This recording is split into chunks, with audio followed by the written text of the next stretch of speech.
Assalamualaikum warahmatullahi wabarakatuh. Hai semua, saya Anggitri Purnamawati. Nah, di sini saya akan mereview buku Dasar-Dasar Hukum Perdata Internasional milik Dr. Bayu Seto Harjowahono, SH-LLM.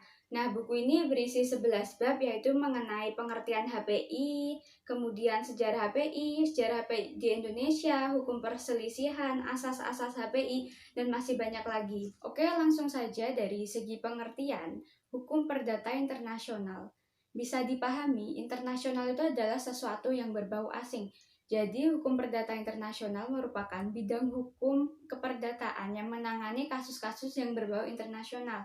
Namun di sini tidak hanya mengenai hukum perdata saja, namun hukum pidana, hukum administrasi negara, dan hukum ekonomi.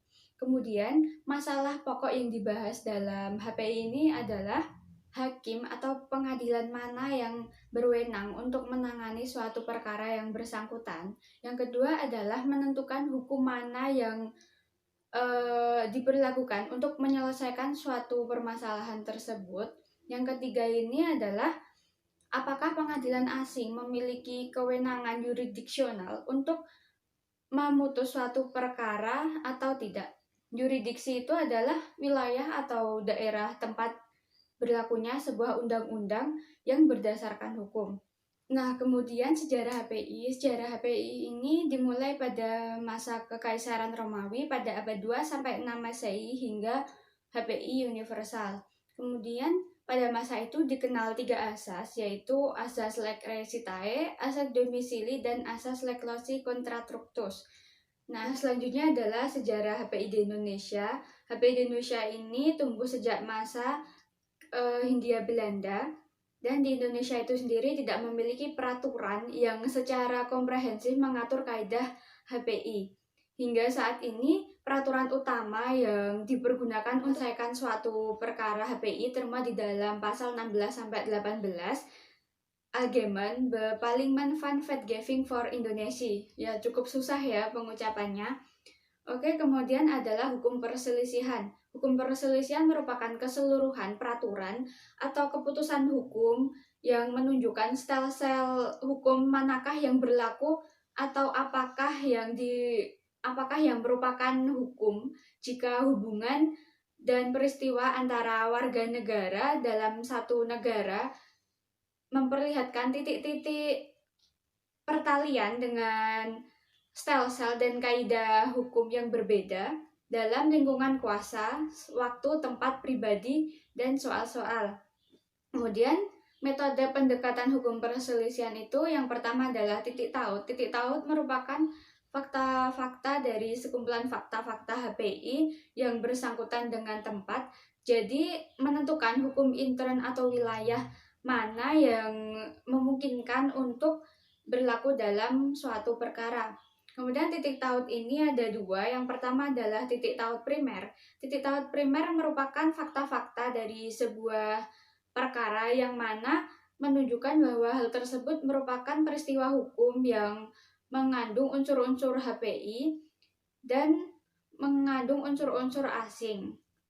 Nah, kemudian yang kedua adalah titik taut sekunder. Titik taut sekunder ini merupakan titik taut penentu, yaitu fakta-fakta dalam sebuah perkara HPI yang akan membantu untuk menentukan hukum manakah yang akan diberlakukan dalam menyelesaikan suatu perkara yang sedang dihadapi. Nah, selanjutnya adalah kualifikasi. Kualifikasi ini merupakan pengelompokan fakta-fakta suatu peristiwa hukum yang mana akan dikategorikan ke dalam kategori hukum apa yang sesuai dengan peristiwa hukum yang terjadi. Nah, lebih singkatnya, kualifikasi ini digunakan untuk menemukan hukum apa yang harus diterapkan dalam peristiwa hukum yang terjadi. Kemudian teori-teori kualifikasi, yang pertama adalah teori kualifikasi Lecvory.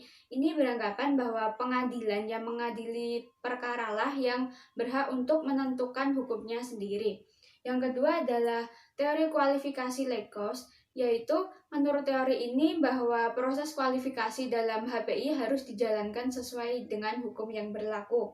Selanjutnya adalah teori kualifikasi otonom. Jadi teori ini muncul apabila terhadap teori yang sebelumnya itu terjadi ketidaksetujuan. Teori ini diciptakan untuk membentuk suatu sistem hukum perdata internasional yang utuh dan sempurna, serta berisi konsep-konsep dasar yang mutlak dengan metode perbandingan. Kemudian adalah teori kualifikasi bertahap, yaitu teori ini menggunakan metode perbandingan hukum karena menurut teori ini dalam HPI seharusnya ada suatu teori yang berada dalam seluruh negara memiliki teori yang sama atau bersifat universal. Nah, selanjutnya di buku ini juga dijelaskan mengenai Renvoy atau doktrin penunjukan kembali. Nah, Renvoy ini sangat erat kaitannya dengan kualifikasi dan titik taut. Memang ketiganya ini mencakup dalam suatu permasalahan, yaitu hukum manakah yang akan berlaku atau lekos dalam suatu peristiwa HPI. Nah, Renvoy ini timbul apabila hukum asing yang ditunjuk oleh Lekfori itu menunjuk kembali ke arah Lekfori itu atau kepada hukum asing lain. Nah, doktrin Renvoy ini harus digunakan sebagai alat bagi hakim untuk merekayasa lekos ke arah sistem hukum yang dianggap akan memberikan putusan yang dianggap lebih baik. Nah, kemudian ada konsep dalam HPI, ini dalam asas ketertiban umum dan asas pemberlakuan mandatory law di satu pihak, itu sebenarnya merupakan dua sisi dari satu persoalan HPI yang sama, yaitu pemberlakuan dan pengakuan oleh Lekfori terhadap hukum asing yang seharusnya diberlakukan baik karena dipilih oleh para pihak maupun secara objektif ditunjuk oleh kaidah-kaidah HPI Lekfori itu sendiri. Kemudian status hukum atau hak-hak yang diperoleh berdasarkan hukum asing itu akan diakui selama dianggap tidak bertentangan atau kepentingan hukum dan kepentingan masyarakat nasional. Maksudnya adalah tidak bertentangan atau melawan kepentingan hukum atau kepentingan dari masyarakat. Nah, selanjutnya adalah kepentingan nasional atau forum atau selama itu tidak mengabaikan kaidah-kaidah hukum yang sifatnya memaksa. Jadi, jika pemberlakuan hukum asing dapat menimbulkan akibat-akibat berupa pelanggaran terhadap sendi-sendi pokok hukum setempat atau Lekfori, maka hukum asing itu dapat dikesampingkan dengan dasar demi kepentingan umum dan demi ketertiban umum. Nah, kemudian di bab 7 dalam buku ini itu membahas mengenai persoalan pendahuluan. Persoalan pendahuluan ini merupakan suatu persoalan masalah HPI dalam sebuah perkara yang harus dipecahkan dan ditetapkan terlebih dahulu sebelum putusan terhadap masalah HPI yang menjadi pokok perkara dapat ditetapkan oleh hakim. Nah, kemudian persoalan tersebut dapat dipecahkan dengan 3 cara, yaitu absorption, terus kemudian ada repartition and pendekatan kasus demi kasus. Baik, selanjutnya adalah prinsip umum HPI. Yang pertama adalah yurisdiksi teritorial atas dasar domisili tergugat. Nah, gugatan diajukan di tempat di mana tergugat berdomisili. Yang kedua adalah yurisdiksi khusus dalam perjanjian dan perbuatan melawan hukum.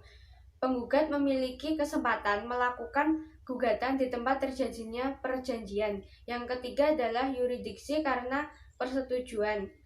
Para pihak atau khusus tergugat secara sukarela memilih mempertahankan dirinya dan harta di depan forum asing. Kemudian yang keempat adalah yurisdiksi atas dasar kewarganegaraan, kekayaan atau pemunculan atau kehadiran. Perselisihan yang muncul harus diselesaikan di pengadilan, kecuali para pihak menghendaki arbitrase. Kemudian di bab 9 buku ini itu menjelaskan mengenai teori-teori HPI, yaitu di sini dijelaskan ada beberapa teori, ada teori statuta modern, ada teori HPI internasional, teori teritorial, teori hukum lokal, teori analisis kepentingan negara, beberapa varian teori analisis kebijakan, dan masih banyak lagi. Terus pada bab 10 itu dijelaskan mengenai asas-asas dalam HPI, yaitu ada asas lex recitae atau lex situs yang menyatakan bahwa hukum yang harus diberlakukan atas suatu benda adalah hukum dari tempat benda tersebut berada.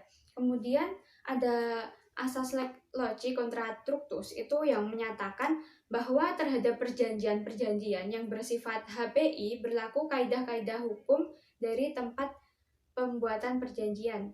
Kemudian ada asas leg domisili itu adalah menyatakan bahwa hukum yang mengatur hak serta kewajiban perseorangan adalah hukum dari tempat seseorang berkediaman tetap. Selanjutnya adalah asas-asas hukum HPI dalam bidang keperdataan. Klasifikasi yang pertama adalah subjek hukum. Ini ada asas nasionalitas, asas domisili, dan asas penentuan status badan hukum. Yang kedua, hukum keluarga, yaitu asas perkawinan campuran. Yang kedua, asas esensial, kemudian asas formal, akibat-akibat perkawinan, dan perceraian dan akibat perceraian. Yang ketiga, hukum benda. Keempat, hukum perjanjian. Yang kelima, perbuatan melawan hukum. Dan enam, pewarisan. Nah, di bab akhir yaitu mengenai eksistensi dan prospek hukum perdata internasional di masa depan. Jadi HPI pada dasarnya bersifat nasionalitas teorialistik. Persoalan-persoalan HPI sejauh ini selalu diarahkan pada pemberlakuan sistem hukum domestik atau nasional, dan karena itu dapat dikatakan bersifat sangat nasional teorialistik. Yang kedua, harmonisasi hukum perdata internasional, yaitu mendekati setiap persoalan secara lebih terbuka dan objektif. Dengan pola seperti ini, harmonisasi hukum dapat dijalankan. Baik, sekian review dari saya mengenai dasar-dasar hukum perdata internasional milik Dr. Bayu. Kurang lebihnya mohon maaf. Wassalamualaikum warahmatullahi wabarakatuh.